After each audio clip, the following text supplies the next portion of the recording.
Okay, let's see how many holes we have in this tank. Look, there's a whole bunch. It's like looking at the constellations. Get them up there.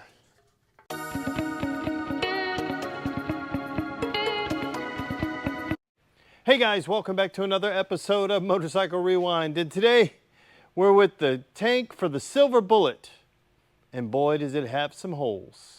So I tried to clean this tank out the other day, but my rust remover would not stay in it because it's got too many holes in it.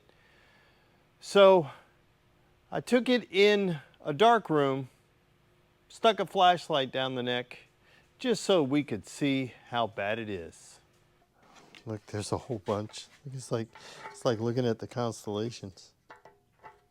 So I don't know if you can see, you saw in the dark on that, but we've got some right here. We've got some issues right here. It pretty much comes, there's a bunch of pinholes all through here. Then there's another couple of them right here, right there, a couple of them right there. And, and another one right there, and maybe another one right there. So I'm gonna go ahead and, a little bit at a time, I'm gonna sand this spot, these two spots right here, put a little JB Weld on it, on both of them. I need to be able to finish de-rusting the inside of the tank, so I need it to hold stuff, and then I can put a liner on the inside. But I can't if it won't hold anything, so I want to just put a little JB Weld on that, let it cook, and then we'll take it home and put a liner on it and see if it makes it any better. We also have to get this inlet tube clear, or outlet tube, this tube clear. But let's see if we can seal this sucker up. Okay guys, I'm gonna start with a little sandpaper just to try to make the best possible surface to get this JB Weld to stick to. And we'll probably get some more to show up, but I just need to hold back the flood a little bit so I can finish cleaning it and then put a sealer on it, a tank sealer on it. So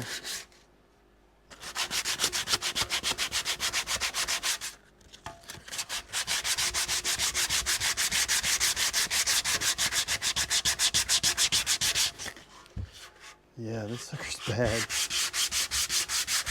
Well, you know, the whole bike looks as though it was underwater.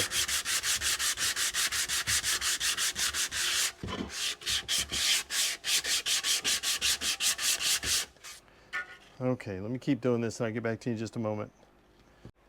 Okay, and when I'm doing a whole bunch like this, I just mix it up right on the thing I'm going to use. Put some right there on the thing I'm going to repair, actually. And so a little bit more, about the same amount, or as close to it as I think. It looks like the same amount. And then I'll whip that guy up. Again, using a chopstick, because they're not just for Chinese food anymore. And then I can work my way down, fill that bottom one.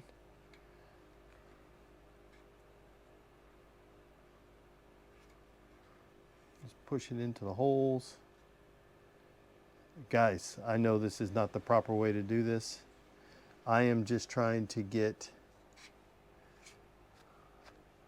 a repair so I can do something a little more permanent. We could get a new tank too, but why do that if you don't have to?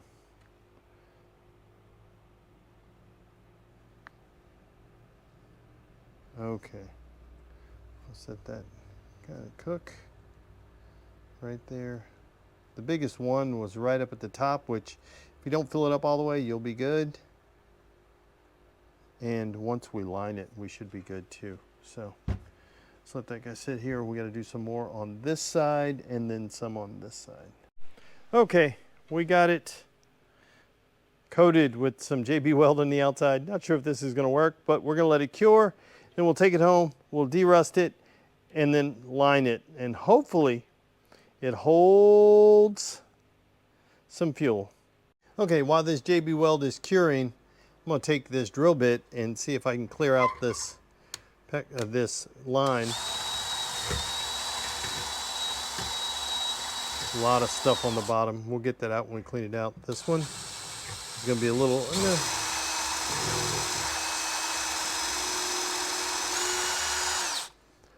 That'll make it easier when we go to, look at this, when we go to de-rust it.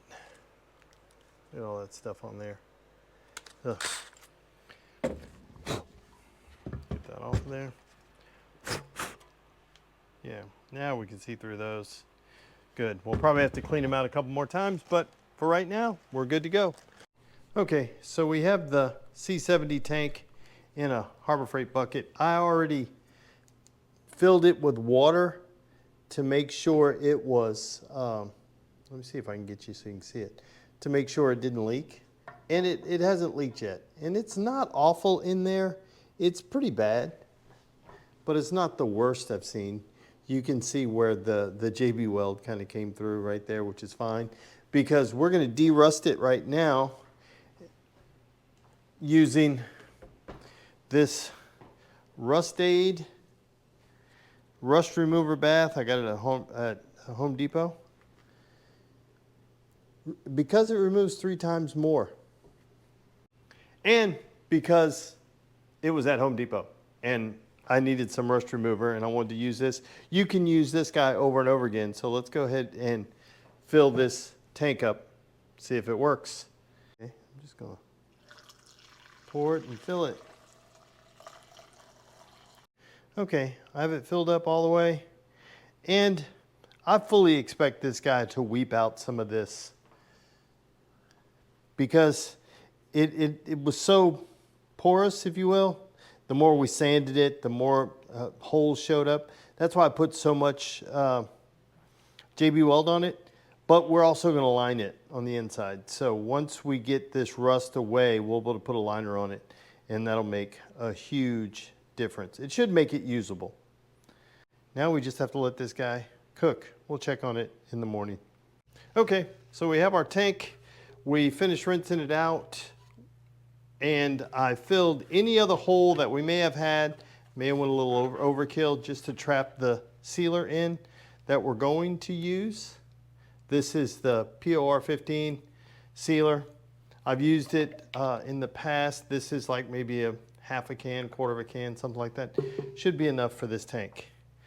And I also put the same fuel line going from both of the outlet tubes just to stop it. I'm going to slosh it around and then I'll drain it all out, flip it upside down, let it get all the way to the top, and then we'll be good to go.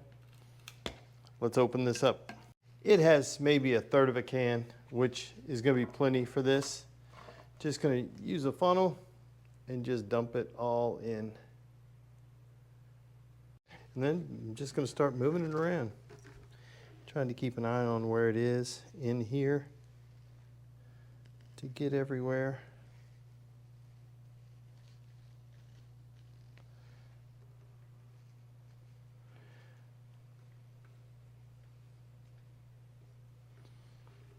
Working our way back this way. This stuff spreads really good, so.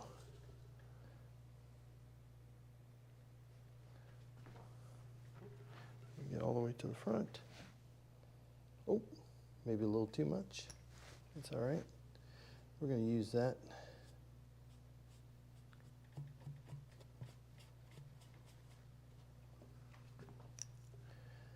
Make sure we get everywhere. Like I said, this stuff is really, I like it. It moves pretty good. It flows really good, so. Trying to get everywhere up top. And then we're about to start draining it out. Let me get all the way up top.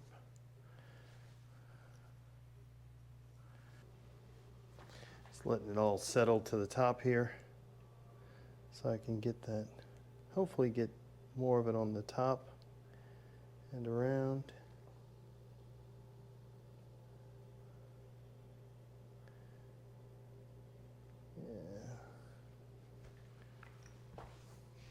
Let it settle that way. To get the top, we'll pull those off. We'll stick those right in here. I don't know if you're supposed to reuse this stuff. It says not to, but I don't see why you wouldn't on a clean tank, right? So let me drain it out. Save some for next time. See if we can just get some to come out right. Let's make it a little quicker. Let's get it to come out this way.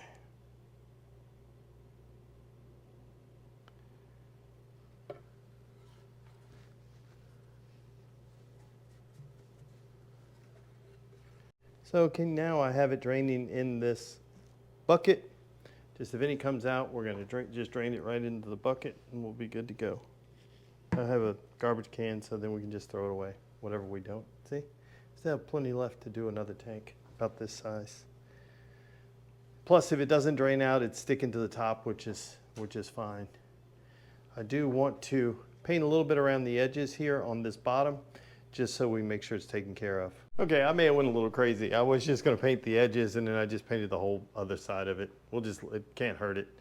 The last thing I'm gonna do is take my hose that I had on here, just hook it onto the top of this and blow through it just to make sure that my tubes are clear. And then we'll just let it cure. Okay, we got a nice sunshiny day, so I'm gonna let it sit outside.